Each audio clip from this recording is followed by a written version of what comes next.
Bingo, baby. Bob! Hey, Bob. Hey, that's kind of what I was looking for. The thing. The opening. Guys, this is Bob DiBuono. He's amazing comic, amazing impersonator. You might know him. He's been on many shows in the past. He's probably been the busiest comedian for the last 4 years, Mark. Yeah, definitely. You know, I mean, he is the quintessential Donald Trump impersonator. And I worked with him. We were at a gig here in Long Island, and it was at a theater, and there was a place in the back of the theater, like not a shack, but like it. Remember, Bob? It was set up like a trailer that was set up, and Bob was in a back room. They had like an oven, they had like a kitchen, and couches. It was like a really cool.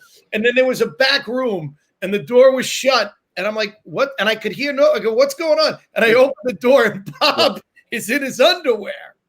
He's a Trump hat, a Trump wig, a Trump jacket and tie, and he's doing a video that you were sending to some corporate gig, right?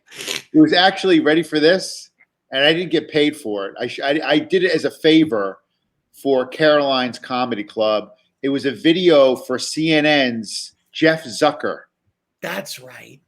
And they wanted me to do a Trump video as Trump talking to Jeff about wishing him well because he was in the hospital or something. Yes, right. Jeff Zucker. It was so funny. I was like, I didn't know who Jeff Zucker was. They're like, could you do a video for Jeff Zucker? I'm like, does he play football for the Jets? Who the hell is Jeff Zucker? I didn't know who the hell he was. They're like, oh, he's just like the CNN like head guy. I'm like, oh, all right. Yeah, go do important. Yeah, go put a wig on and make fun of him for going to the hospital. And that was way pre-pandemic. That might have been Trump president yet? I'm not sure, but no. It was like what 2018, maybe 3 years ago, maybe. But that was like, for me, the idea that he was doing something on the internet like that he was sending it out.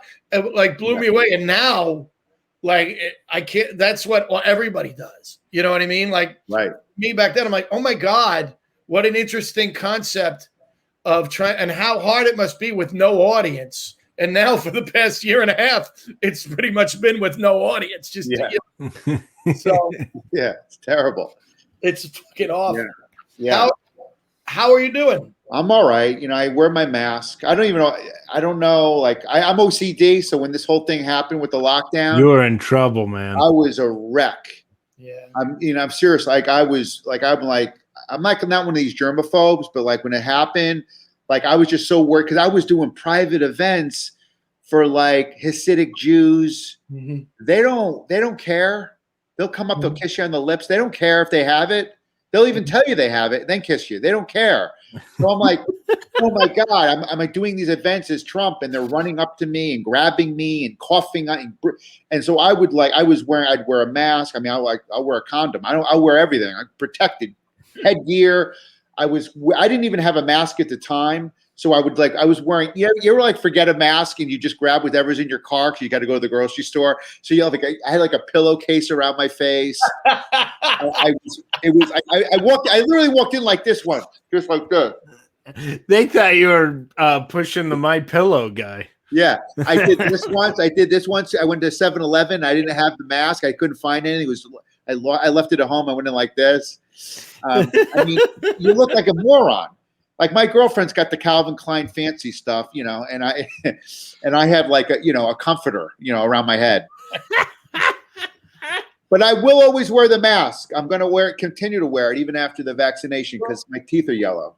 Well, you are a germaphobe. I remember back in the day, man, you really take precaution on everything. Well, I'm not like an OCD wash the hands guy. I remember going 3 weeks, never washing my hands. Even after I went to the bathroom, I didn't care. But I ruminate. I'm an obsessive thinker. So like if something gets in my mind and I get worried about something, then I get anxiety over it and I obsess over that thought for weeks. Like if I got in an argument with Frank Vignola,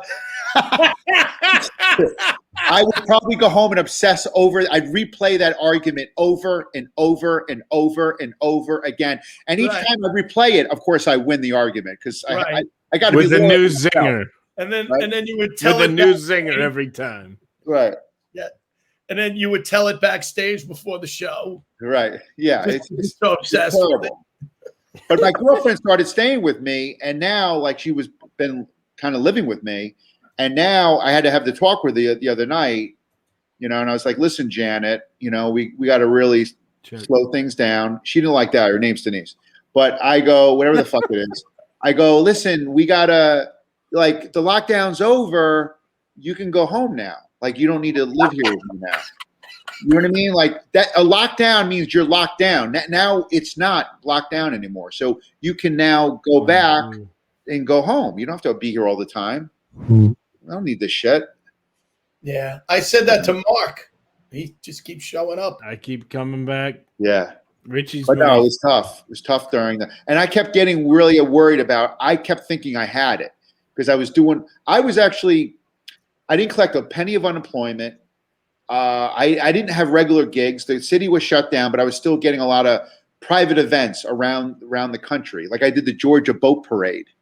It's Trump. It's hilarious. You guys, I gotta send you guys the videos. I mean, it's on YouTube, but I don't know if you're able to watch it, but I'll send it to you off camera. But the Trump stuff is been amazing because I get hired by both sides.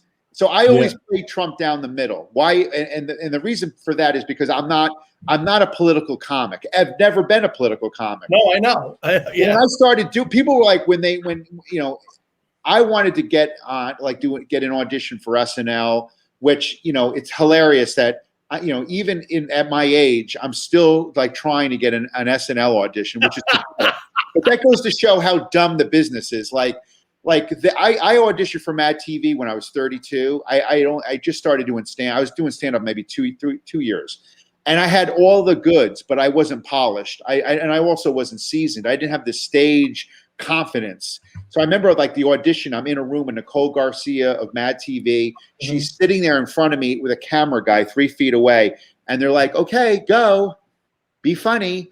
And I was a nervous wreck. I was stammering. I was sweating. And I had all the voices and everything, but I just couldn't. Under pressure, I couldn't do it. You didn't put it together in the. No. And like all of us, right? When you're new, you just don't have the polish. You don't have the comfort. I like to call it standing in the pocket. Like a really great quarterback. He knows he's going to get hit, but he's not flailing. He's not running. He knows it's coming, the hit, but he'll stay in the pocket until the receiver gets open. And that's only through experience and also having a certain amount of, I guess, balls to do it. And I just didn't have any of that when I was new. So then as you get older, you get more and more polished and you get better and better and better. But the industry looks at you like, oh, no, we want like early 20s. And it's so ridiculous because you don't get really good until you've been doing it a long time. Yeah, I would like to think to some degree that this medium may change that in some way because people can find older comics who are seasoned. I mean, I watch some shows and you just go, and I understand why they're taking the younger comic, but you just can see so many times that younger comic just has nothing. And now there's the new thing, which is the reverse racism and casting of we have to have an Asian, we have to have a transgender, we have to have so now you're limiting the talent pool that much because you don't care about the talent. We got to make sure we have a certain amount of this type and a certain amount of that type. Yeah. We don't, and that's really going to hurt.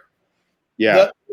Because, it's just the way it is. And it was already happening, I think, over the last 10 years. Right. But now, because of the recent events that we've had over the past year or two, now it's really gotten to the point where now, I mean, it used to be like we got to have diversity and a variety of people in a commercial or on a show. Well, it used to be the joke, right? White, now they don't want you at all. Like if you're white, get out. And they openly admit it. Like, I mean, it amazes me that you can be told. I mean, I have a friend who's a comic who auditioned for a club. I'm not going to say which one. And the booker told him right out, Listen, man, you're a white male in your 50s. Just there's nothing. Well, I haven't had that Lucian from the comic strip. You saw. I already have enough white guys. I don't need another one. You know, he told me I got worse than that. He goes, I have enough short guys.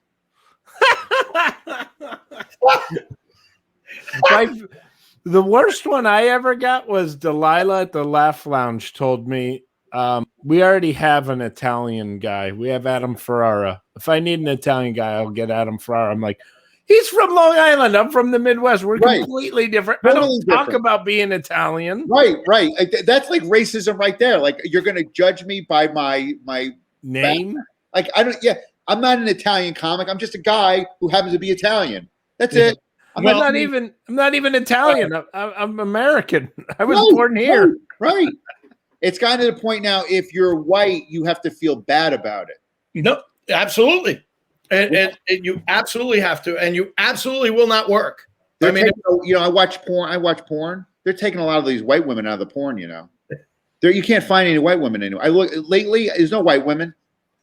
They're gone. The other night I watched Black Lives Matter. I swear to God, it's called all black chicks, one Indian lady, not one white chick. I don't even think she was allowed in the room. I can't find white porn now. Hey, listen, this is a good. Tom said that we can show that the Go Boat Parade. Oh, you found it? Oh, yeah. GA's Georgia. Hold on, he wrote me. If I play it, you can. He said the God boat. I don't know what that means, Tom. Georgia, GA, Georgia. I did say God. Like it was a style of military weaponry. We came in the show where it comes up on the screen. All right, let's play the God boat. Why do we want to slide to the side? I don't understand. Well, I had the pleasure of coming out. You know, I love Georgia. Georgia's a beautiful state, and a state that I hope to win very quickly in 2020. I think we've got a beautiful response happening. We've got a great movement going on, and we love Clarksville Lake. This is a tremendous lake. And someone said to me, they said, Donald, this is one of the greatest lakes in the history of the country, and one of the greatest lakes in the history of the world by far. Like, I couldn't believe it. I came out here today, and this is, I mean, it's beautiful, and the crowds are unbelievable, and I just counted on my fingers, and we've got, I don't know if you saw the turnout, but people don't talk, the fake news doesn't like to talk about it, but we've got about 22 million people here tonight. That's, I mean, nobody expected that, right? I mean, that's a big number, and no one likes to talk about it. But your station I heard good things about, and it's not all the news I don't like, I hope you know that. Some of the news I like you, okay? I like you. Well, most of them are totally fake, you know that. But anyway, it's been a great experience. November 3rd is coming up. I've had COVID, you know, I just got over the COVID. What I call the Chinese flu, right? We call it the China flu. And we know where it came from, you know that. It came from Wuhan, which I now call Fluhan. I call it Fluhan. But we're dealing with it. It's nasty, it's vicious. This is a horrible virus. Look, a lot of these people, they're not wearing masks. And I told them, you gotta be careful. Because I got it, right? I got it.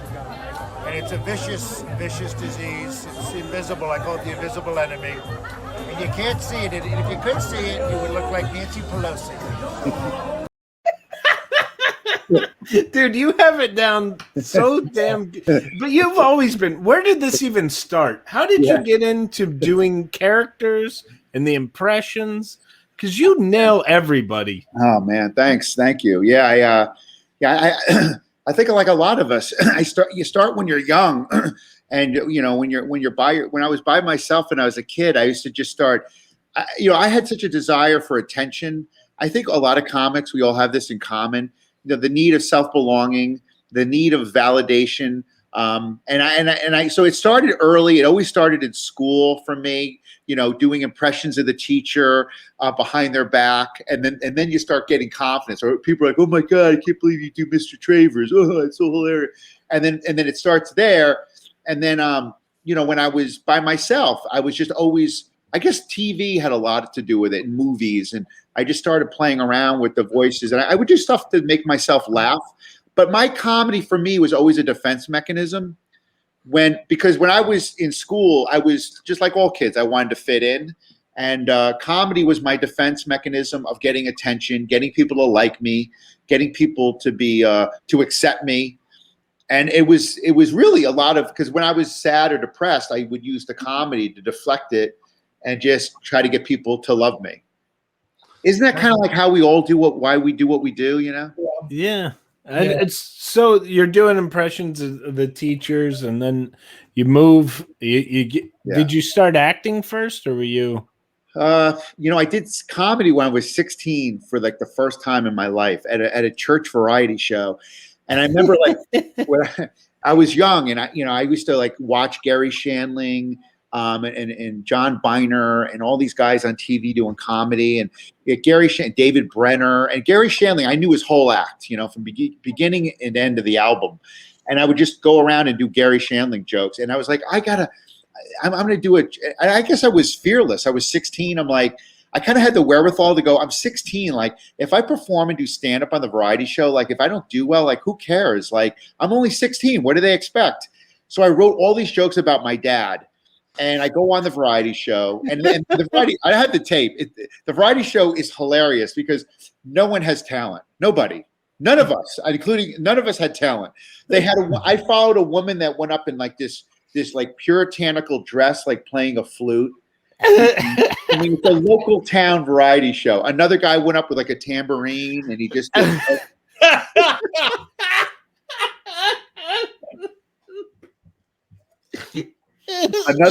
a guy went up and they did like a scene from like some stupid movie in the 40s, like an old guy and a woman. Like, it was so horrible. It was like 3 hours. And I was like, I'll do stand up. And I thought I was going to be great. I had this bravado. I don't know how I got it. Because I had all my friends were always telling me, oh, you're so funny. You got to do the variety show. So I'm walking in like, I'm going to be great. And I had camouflage, remember camouflage pants were a big thing back then? Mm-hmm. Camouflage pants, like an Adidas t-shirt. And I go up on stage and I wish I was there. Oh, I have the tape. I'll find the tape and I have to get it like put on like DVD and upload it. And I bomb for like, and I do 20 minutes of my own material. It's all 20 minutes. 20 minutes, all on my dad. And I remember the jokes. My dad is like, my dad, he used to take me to Marshall's. Yeah, I didn't get cool clothes. He takes me to Marshall's and buys me irregular jeans. And he would try to make me feel better because he's so cheap. He'd be like, there's nothing wrong with irregular. The only reason why they call it irregular is because somewhere in the pants, there might be like a little stitch missing and you would never even find it. And then he would buy me the pants. I go to school the next day. There's like no zipper. Pocket. It's like on the crotch. That's not where you want to put your number 2 pencil. Then I was doing jokes about my dad's cheap. He doesn't put heat on the house. There's dead bugs in the house. They died because they were frozen. There's like a spider in a Sweet and Low packet, underneath the cupboard. And so my dad is furious. I think my dad's going to think it's funny. We leave the variety show. My dad is furious. He didn't want to drive me home. Because my dad, early on, he couldn't take a joke. And he wasn't a guy. He was a guy that was hilarious, but didn't know he was hilarious. Oh, those are the best. And really, I always tell people, this is what they always say, right? As comedians, we're never the funniest people. The people we talk about in our families or the people that we know, they're the funniest. Yes. We're just reporting on it. Right. Yeah. Yeah. Absolutely right. Absolutely. Don't give, I don't want to do, all of the love and lauding when it really goes to my dad. My dad is hilarious. I am just impersonating my dad. So my dad was so mad, and we're in the car, and my dad was like, I don't know why you do impressions of me. I really don't. Because when you're doing it on stage, the audience, you're making them nervous. Okay? You're making them nervous. I go, Dad, they were laughing. I said, no. You're making them nervous. Okay? Do your Jack Nicholson impression. Don't do me. Don't do me. I'm making them nervous, Dad. Is that why they were laughing, Dad? No, they're laughing because maybe you're a funny character. No. It was always my fault with my dad. Always my fault. I was in a contest at Rascals back in the day, and I won the contest. And Asbury Park Press or something were interviewing me after the show, and my parents were leaving, and my father said, "Hey, Rich, we're gonna leave," and I go, "Okay, bye, Dad, bye, Mom," which was the biggest mistake because the reporter goes, "Oh my God, you're his parents? I want to interview you." And mother had been waiting for this for the longest time, I guess, because my mother goes, "Get my speech out." My mother goes, most people say, what? How did she put it? My mother goes, if it wasn't for me, he wouldn't have an act. That's what she said. True, right. I was like, Right. how long you been holding that one? You know? Yeah. My dad, he caught on later and he started to like it, but he would get really, my dad, I used to always impersonate my dad at the dinner table, and my dad would storm out. He stormed out of restaurants. We did a family gathering, and I'd start doing my dad. And he would, I remember once we were at a Chuck Steakhouse in Danbury, Connecticut. It was like someone's birthday, and there was like 10 people at the table. And my sister had just come back from traveling abroad, and she goes, "Oh, I went to a bris." And I go, "What's that?" She goes, "Oh, it's like a circumcision party they have for a boy." She's like, "There's dancing, there's eating. It goes on for like 7 hours." And I go, "Wow, that must have been a really big penis." Well, my dad got up at the table, looked at me and said, "You got no class. You know that? You got no class." And walked right out of Chuck Steakhouse and went home. And we were all like, "What just happened?" I don't even know what I just said. I'm just making a joke. I was making, he said, "Bris, is circumcision 7 hours. That's been a huge penis." She's a funny joke. Why's he leaving? He's leaving. Now I can't go home. I'm afraid to go home now. Furious at me. And he didn't understand my sense of humor at all. At all. You know, one time someone threw a rock through my window. I came home from, it was always my fault. I don't know if you guys went through this with your family. Yeah, oh yeah. Always, never him. I come home once and somebody I come up the stairs. He goes, "Well, why don't you take a look over there in the living room? Take a look at the window." What? The window? No, take a look at the window, would you? "Oh shit, there's a hole in the window." Yeah. And look on the floor. What's on the floor? Rock. Yeah. Somebody threw a rock through our window. Did you know that? Did you know someone threw a rock? You know why they threw a rock through our window? No, Dad, I don't know why. Because somebody doesn't like you. That's why. You pissed somebody off. I don't know what you did, but whatever you did, you fucked up because there's a rock through our window. It was probably your dad. I was gonna say So I said, "Dad, how do you know someone does it?" So I was a little wise. I go, "Dad, how do you know it was me? How do you know someone threw the rock through the window because they don't like you?" No, adults don't do that. They don't do that. Did you ever find out who did it? No, probably our neighbor, Mr. Feldman, who didn't like my dad. My dad was like quietly, he wasn't racist, but he was all in the stereotypes of that generation. Mm-hmm. Like we lived next door to Greeks. We had the Feldmans next to us. They were Jewish. Across the street with the Mosses, they were Polish. So we had a very eclectic, international street. Well, my dad was hilarious. And your mom's in your act a lot too. Oh yeah, my mother, she's always sick and not feeling good. And she's always got to tell you for 20 minutes. You ever call your mom on a phone, and the first 15 minutes is all about how they're sick and they don't feel good. And then no, I know nothing about this, Bob. I just answered the phone, but I couldn't get to the phone. I was up all night. I woke up. I couldn't breathe. I got strep throat. The cat's dead. My foot's bleeding.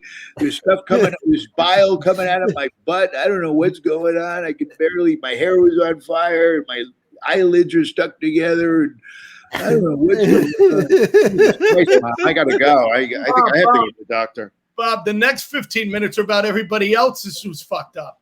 And then the lady next door, she's got a bump. Oh, God. How about during COVID? My sister would go over there and give her negativity because my sister is she's always scared. The COVID was frightening for my sister. So like my sister would go over there and be like, "Mom, put on 7 things around your head. You're older. You're at risk. wear a blanket, cover up, hide in the corner. So my mother would call me. I go, Ma, I just, she'd be like, oh, you hear about, Chrissy's coworker who, this woman Dolores, she was fine, and then she went to a birthday party, and then she came home and she just dropped dead. She got COVID. She dropped dead. Okay, Mom, but what about the thousands of other people that are not dead? What about I could give you 1,000 stories of friends of mine that are alive and they went somewhere and they came back. No, but she died and she's dead. She dropped dead, Bob. She just was fine, and then she just, all of a sudden, she just fell over in the bathtub and she drowned and she's dead. She got COVID and we don't know. And my mother would just obsess over one person dying from it. And then you'd hear that all night. She wouldn't let me come up. She wouldn't let me go up there to visit her for 6 months. She's like, you've been hanging around those Hasidics. You've got it. My mother won't let me come see her. This is the happiest thing for your guys' moms. My mother, our mother should hang out. My mother, she'll tell you about somebody else. It's not, and it's always this horrible thing. Did you hear that Mrs. Petrunti died and she was sick and she died? And I'm like, well, she was 83. She was 92. And then and after telling you about all these people, she always goes, yeah, nothing good. Nothing good. Yeah. I'm like, oh my God, how have you lived 80 years? Nothing good. Yeah, it's like my mom will obsess over the one person who didn't live.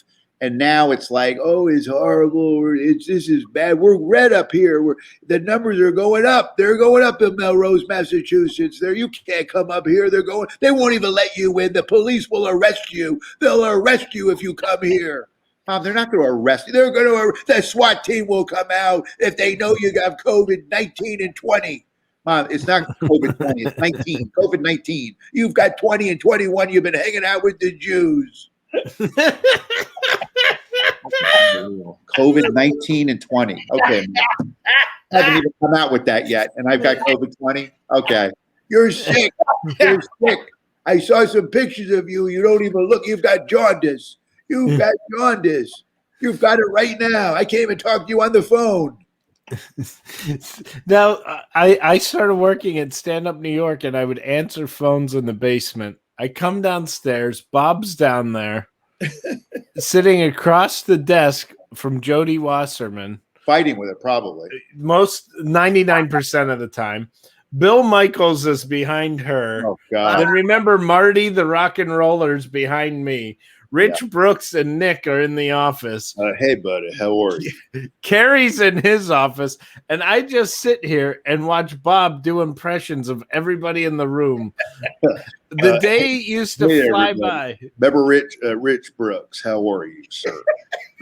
If you go over the line, I'll make sure that you never go to a Starbucks above 63rd Street. I used to be a lawyer. I know everybody. He's a good guy, and we're like friends now. He's a great guy, Rich Brooks. He's a good. And back then, we didn't like each other, but then we got to know each other, and then we really liked each other.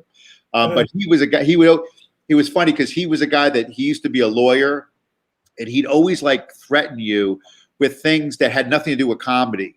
If you don't show up for your spot, don't worry. I can make sure that you never go to a diner inside Times Square again. You're like, you that connected as a lawyer? I can't ever go to a diner in Times Square. Always, right? Now you want to hear the most hilarious joke? There are two hilarious jokes that Nick Samato used to say. I was going to say, give me a taste of Nick. He watches. There's a lot of he watches us. So now Frank Vignola, is he coming on next? Is he really coming? Frank is on next. Frank's on at 4. So Frank and Nick were friends, but they would go at it, and Nick would get mad at Frank.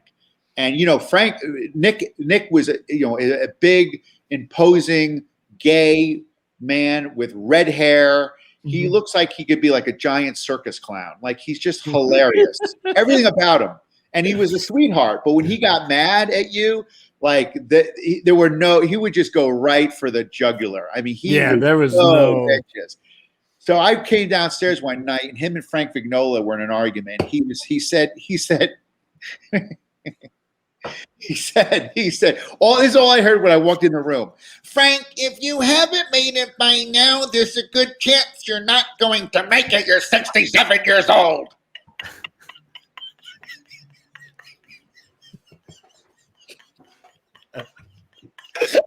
And I just walked right out. I was like, I need to get out of here. That's when you walk in, you go. Yeah. Here's the funny thing. Mark does a great imitation of Nick. And you do. I think you guys should do like a Nick off. And then he did. This is the other time I heard him yelling at Frank. Went downstairs again, opened the door, and I hear, Frank, you haven't written a joke since 1969, and you're not even good in that position.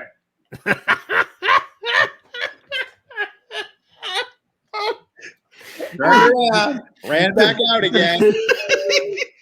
DiBuono does the best worked up Nick on the planet when he gets worked up. You're right.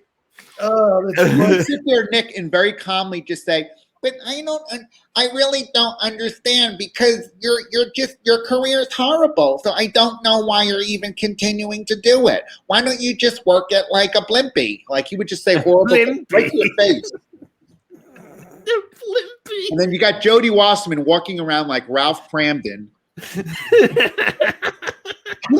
She's like Brutus, right? Yeah, go fuck yourself. Oh, yeah, fuck this business. Who gives a shit?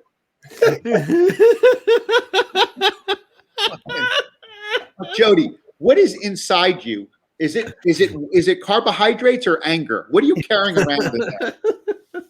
I love she was on a video. She was very upset about something, and I went on and was like, Jodie, Jodie, I miss you. And she goes, who cares? You live in Pennsylvania. She came on. I'll just say this, and I'll preface it by saying I love Jodie. She's like family. She's my family knows her. We had the same birthday. She's been to my house, my family's house. And I'll always love her, but I absolutely adore her. Can't like one of these people just talk about no filter. I mean, can never get out of her own way. And I brought her on the show Comedy Roads 2 weeks ago, and I go, Jodie, listen, you should come on. You would be great. I'm going to interview you. You're going to shine. A lot of people that tune in, they either love comedy or they're doing comedy. They're trying to like learn about it. And you could share your story and you could talk about maybe some of the missteps you've had. And it might be very cathartic for you to talk about, where you kind of made mistakes and then kind of like impress upon this to the new people, help them learn, about don't do this, right? So she's like, yeah, I'll come on. So I bring her on. She's on first. She comes on. The cat is in the video. I'm like, okay. Hey, Jodie, is that you? I see your cat. Where are you? Nowhere to be found. Jodie's like behind a giant cat, like on the thing like this. Jodie, can you move the cat? We got 40 people on here. They want to see an interview with you. Can you I can't. The cat won't get out of the way. All right, well, just do that. Just push very gently. Comes on. She's great. I'm like, Jodie, talk about comedy. How'd you get into it? Comedy Central, Premium Blend, boom, boom, boom. And then at one point, I bring on Steve Marshall. And now Steve's a high energy guy. He's got a lot to say, and he's great. But he's getting all the love now. And Jodie's over in the corner, and she was just one of like 4 guests. So Jodie was, I feel like, getting upset that Steve now was kind of taking over the show, but he was the special guest, right? Her part was done. So now Jodie's got the video camera. Instead of like me sitting here looking at you, she had the video of her phone up to her nostrils while she was laying on her bed. So all you see is just like this.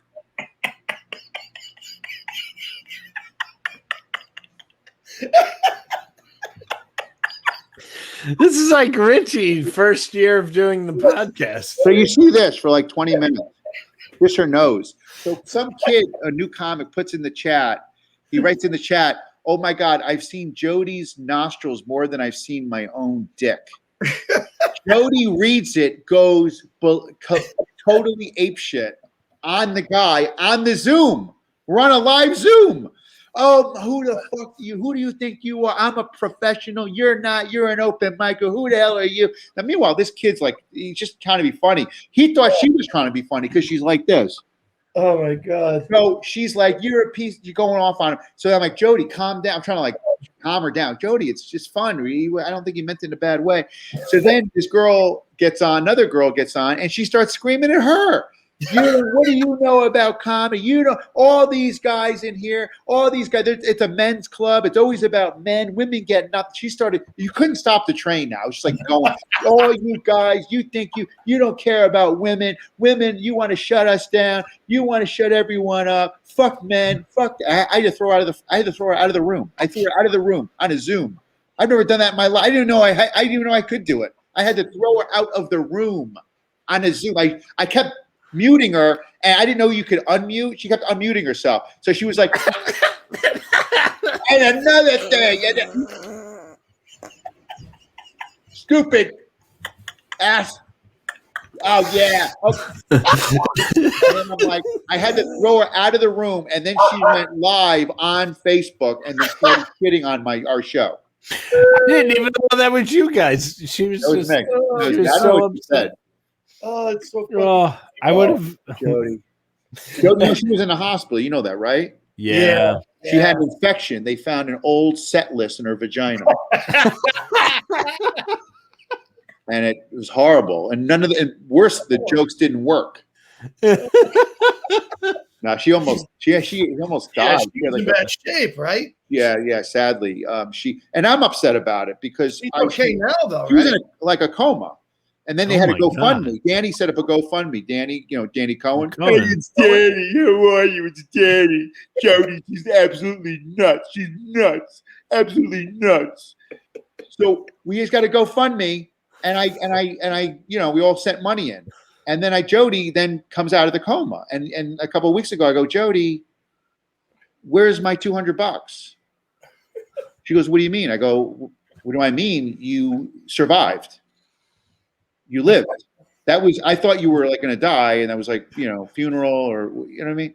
Where's my fucking money? Like, go fund me. You got out of it. Now pay everyone fucking back. Or where's my fucking money? Jesus Christ. Unbelievable. You give money and then they survive and then they're loaded. I should start a GoFundMe because I have strep throat, collect 10 grand and then go, I'm better now. See you guys soon. I'm going to Hawaii on vacation. Unbelievable. Hey, give me a little Bill Michaels. I'm so nostalgic of the old days. He had COVID before anyone. It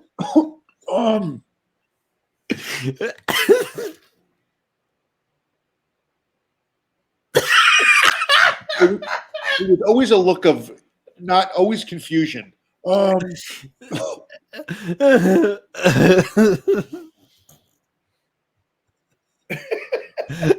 right, we're gonna bring Jody Wasserman out. How about Boss? You want Boss now? Yeah. Now I have the hiccups. Who shit up? Okay, look at you. Look at the size of your head. Didn't you fall off a wall? Okay, my kids want me to help them with their homework. I don't even know the answers. Daddy, what's a pronoun? I don't know. A noun that gets paid. What's a synonym? A bun. What's a homonym?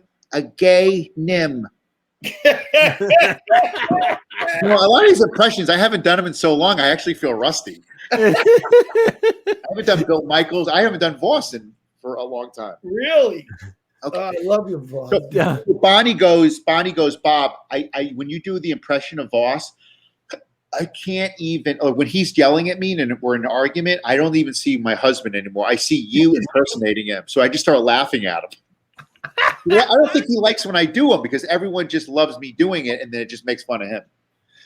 That is a weird dynamic because they say, it's a compliment to imitate somebody and comics are supposed to be understanding of that. But let's face it, I've had a couple of people do imitations of me, and I always find myself laughing on the outside. By the inside, I'm like, fuck you, you fucking. And I'm always thinking, because I've done imitations of other people, so who am I to get? But you definitely do get that way. You're like, fuck this guy, fuck you. Bob, do you do a Richie? No, I don't have a Richie yet. I could work on it, maybe. Jay Black used to do me, but it was like a bad me. But sometimes bad imitations are funny. Of course. Yeah. Walking around going, bro. And just that all he used to make me laugh, but it used to piss me off too. I like when Vinny Nardiello does an impression of you because he sounds like a coffee percolator trying to do an impression of you. Do you do Mike Bichetti? Last night we were talking about Mike.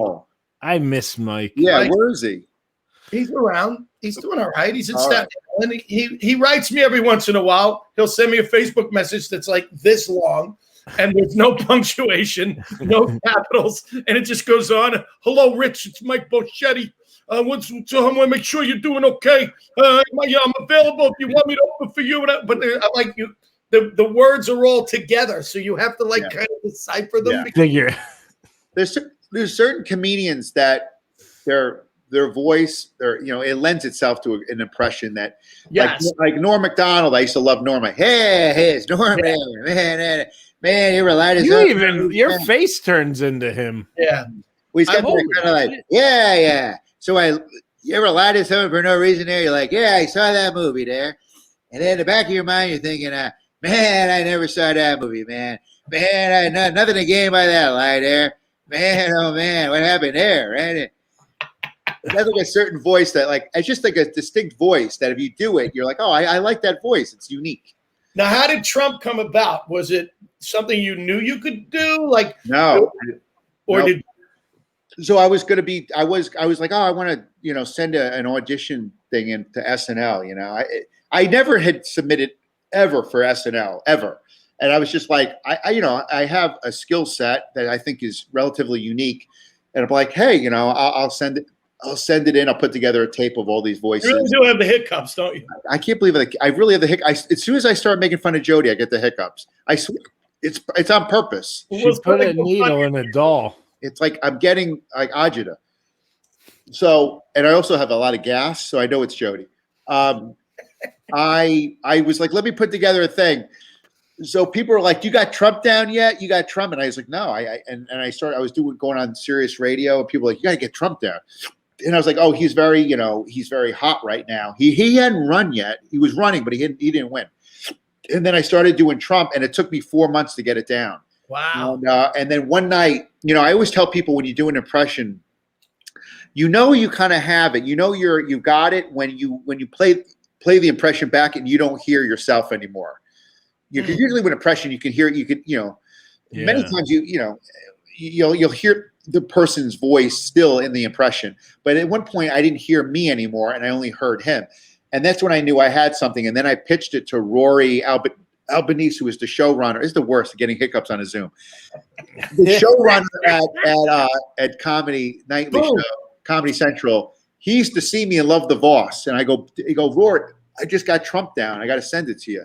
Maybe you could bring it on the show. And he goes, oh yeah, send it. And I sent it. He showed it to Larry Wilmore, and Larry loved it. And he was like, oh, you got to come in. And even looking back at that impression now, it wasn't really that good. It was okay. Now it's another level because I've been doing it for 4 years, and I picked up on all the nuances, and it keeps improving. But he liked it enough to bring me in, and I went in. They had a writers' meeting. They put me in makeup. I started doing Trump in front of a teleprompter. That night, I'm in front of a live audience. Wow, 200 people. Jesus. That night, it was on Comedy Central. 2 weeks later, I'm at a restaurant with Denise. We're out to dinner, and I get a text from Rory going, listen, they're going to want you every week. We're going to have you sign an exclusivity deal with Comedy Central. And I'm like, oh my God, finally, after 16 years of stand-up, finally something is happening notable for me, And then I was like, the Trump on the Comedy Central. They'd bring me on just about every week. I actually was like in Idaho, and they were like, Larry Wilmore wants you on tomorrow's show. Can you come back tonight? Like, he really loved the character. And it was such a great compliment. Look, in this business, if anyone recognizes you for your talent, it's the greatest feeling in the world, because we work so hard, right? To try to be good at what we do. And then the show went off the air, and I was like, well, my phone's going to be ringing off the hook. I'm thinking, SNL, all these shows are going to want me to do Trump, and no one called me. Nobody. The phone didn't ring, and I was really depressed. I was like, I don't understand. Like, I was doing a character. Now he's president, and why isn't anyone offering to give me work on a late night show? Like, this is and I really believe that there was such a hangover, that people, these late night shows that are very liberal, they were so angry that Trump won, and they didn't want Trump to come on and be funny. They wanted to control it, and to control it would be, most of them, if you notice, they do Trump. Stephen Colbert does his own Trump, which is terrible. Trevor Noah does Trump. Jimmy Fallon does Trump. Yeah. Jimmy Kimmel will do a call in. So only SNL would bring somebody on, and of course they brought on someone who's a very, very liberal, who has a zillion followers. So nothing happened. But then I got a lot of other projects. I got The View on ABC, which was really great, and that got me a lot of notoriety. And then the tour with Kendrick Lamar, and then Coachella. I mean, Coachella was 80,000 people, and I walk out as Trump, and people are going nuts. Really? And it's like a cacophony of screaming, jeering, laughing. It was the greatest experience. And then the tour. I mean, living on a bus with rappers for 3.5 weeks, doing every arena around the country, from Canada all the way down to Miami, to American Airlines arena, doing Trump on stage. 30,000 people every night, like insane. And I was like a rock star.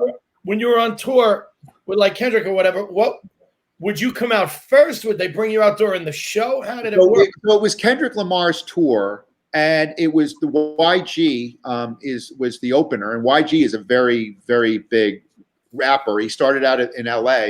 He's got that song "Fuck Donald Trump." So with the song "Fuck Donald Trump," they're like, "This will be great if you walk out before the song comes on. Start doing Trump like you're at a rally for like 3 minutes. Start, and I'm like, oh yeah, I'll come out. I'll start shitting on the audience as Trump. I'm telling people, look at all the women out there. I'm going to be groping many pussies tonight. Oh my God. Enjoy the show tonight. Many of you blacks and Hispanics will be thrown out of the country very quickly.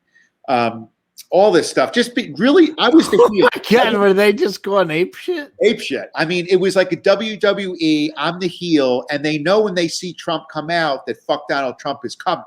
That song's coming.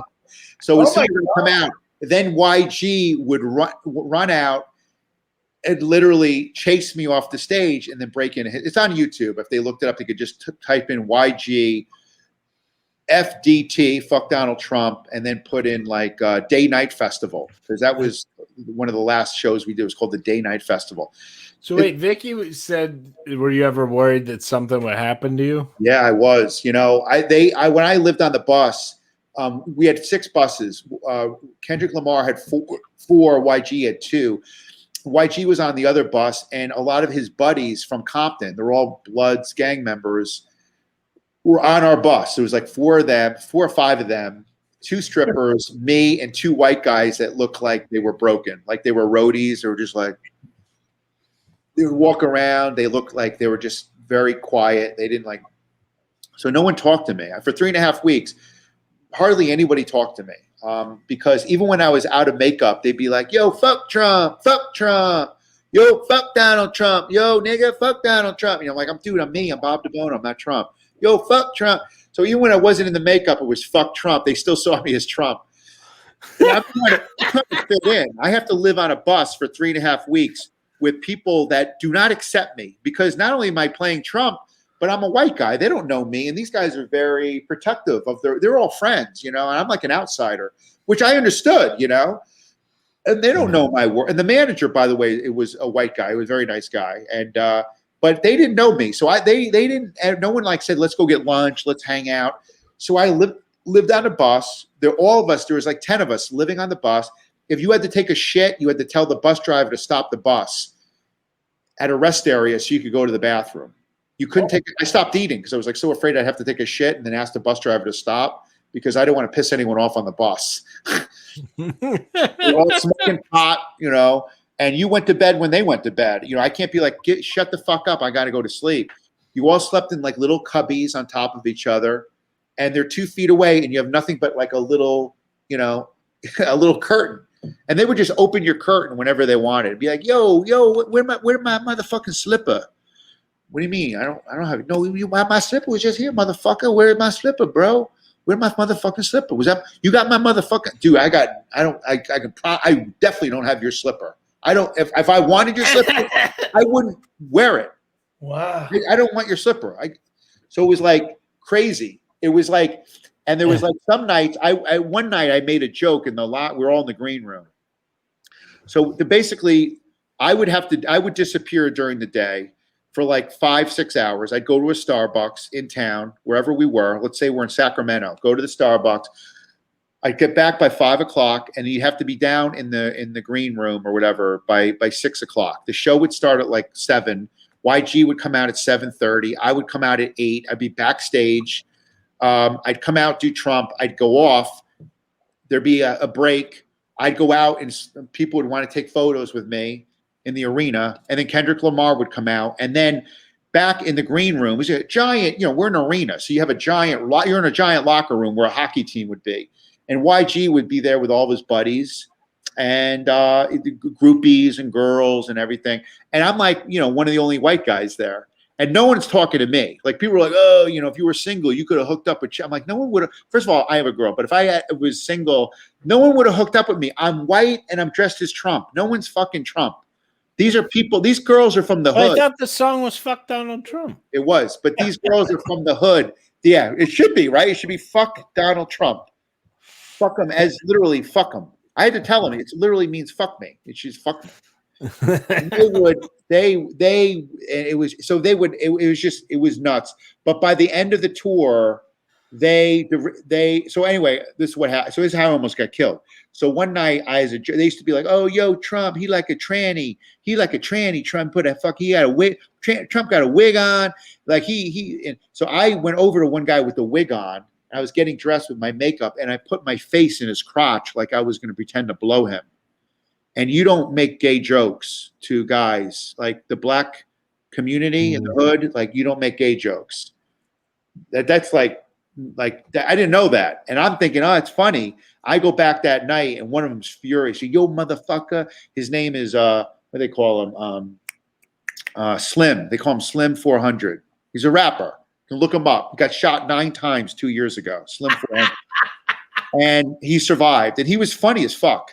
But he got so mad at me because I pretended I was going to blow him. And I'm like, dude, it's just like guys hanging out. I'm just joking. You don't do that, motherfucker. You don't do that. Yo, you don't do that, motherfucker. You're going to get your chin touched, yo, motherfucker. You're going to get fucking hit, motherfucker. So he's going on. And now we're like in an argument. I'm like, you motherfucker, you don't scare me. I'm from New York. I got plenty of black friends. You ain't hard. And meanwhile, I'm saying this to like, a blood gang member. And all his friends were on the bus, and now his friends are like popping out of there like, cubbies going, yo, what's going on, motherfucker? Now I'm like, oh my God, they're all going to kill me. But I knew they couldn't kill me because they needed me for the shows every night. That's the only thing them alive. They can't kill me because they need me because I'm really a big part of the show. But they, and I remember like, oh man, the whole bus is against me. But then the next night, one of them came up to me. He's like, yo, you are my respect. Yo, you are my respect, man. You stood up. You real. And they like the fact that I was real. They like the fact that I didn't pretend to be something I wasn't. I'm who I am. And that's the way it is. And by the end, when I went back for Coachella a year later, they were hugging me. They were excited to see me. How about that? That's pretty awesome. And I want to say that a lot of stereotypes that we all have of each other, whether you're white, black, Asian, Hispanic, of course, I went there and I definitely had a stereotype. I'm like, these guys are, not that they were black, that they were inner city, that these guys were, Bloods. And I really had a lot of thoughts about them preconceived. These guys are gangbangers, they're this, they're that. But actually, when we hung out with each other over a period of 3 weeks, the walls come down, and now you're just human beings. You're just on a show together, and you're teammates. And they're not drive-by shooters. These are, they've got a lot of these guys. They grow up in an area where if you don't join the other guys on your block, you're going to get killed. And that's a whole nother world that I don't know. I don't know that world. Yes. I grew up in the suburbs where, maybe you had a bully, a few blocks away, but there was one. But where they live, if you go down to the next block, there's about 15 guys over there that will kill you because you're not part of their gang. So you have to join a gang. So it's not like I had this thing like, there's drive-by shootings and this and that, but it's not. It's just territorial. You join a gang to survive because those people have your back. It's just that simple. And so we had a respect for each other. I understood their world a little more, and I think they understood mine. You know, How long were you on the tour? 3.5 weeks. 3.5 weeks. Yeah. I hope you got paid well. Good money. I mean, if I had to redo it again, I would have renegotiated. I had like an entertainment lawyer do it. It was good money. It should have been amazing money. But at the time, I was thinking like, well, what this could lead to a lot of other really good things. It did lead me to working with YG last year. I don't know if you know, if you type in YG Jealous parody, I don't know if can your tech guy find it? I don't know that he's allowed to show it. Well, it's just a music video that it's all me, and it went viral to over 2 million views. And so he hired me to do his video right before the election. YG Jealous, that's the name of the song, and you just type in parody, and the video it's national. It's like all over the place.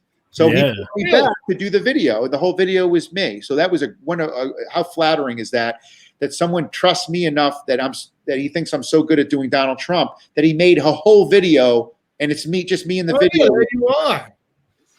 That's fantastic, You're man. able to play it. I don't know if you can play it for your viewers. We won't be able to pull it up. We're working on Frank's show right now. Yeah, we actually have to switch over. So anybody watching, Bob, we didn't even touch on so much that I want. I'll come back another time. Please, and I'll listen. come back with Jody. We'll bring Nick on though. We got Nick will come on. Well, if Frank's going to be, I'd rather be on with Frank because then I can make fun of him. Such a great. Oh my God! Well, we got to switch over. So All anybody right, watching, you hit there it is. You just hit that refresh button, and we'll be on with Frank and Bob.